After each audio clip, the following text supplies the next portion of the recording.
बाप और बेटे की जोड़ी अपने गधे के साथ कहीं जा रहे थे। उन दोनों गधों के उपयोग बोझा ढोने के लिए किया जाता था। बाप ने अपने बेटे को गधे पर बिठाकर और खुद पैदल चलने लगा।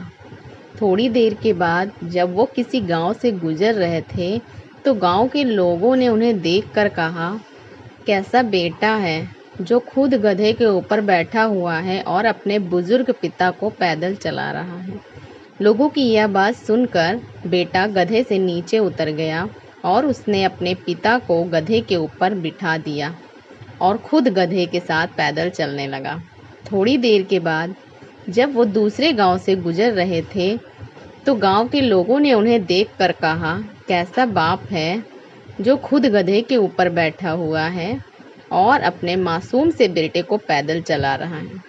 लोगों की यह बात सुनकर पिता गधे से नीचे उतर गया और अब गधे पर ना ही बाप बैठा था और ना ही बेटा, और वो दोनों गधे के साथ पैदल चलने लगे। थोड़ी देर के बाद जब वो तीसरे गांव से गुजर रहे थे तो लोगों के देखा, कैसे बेवकूफ़ लोग हैं, इनके पास एक गधा है फिर भी दोनों पैदल चल रहे हैं।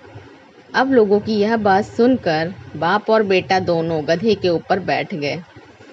थोड़ी देर के बाद जब वो चौथे गांव से गुजर रहे थे तो गांव के लोगों ने उन्हें देखकर कहा, कैसे निर्दयी इंसान हैं दोनों जो एक साथ उस बेचारे मासूम बेजुबान गधे के ऊपर बैठे हुए हैं।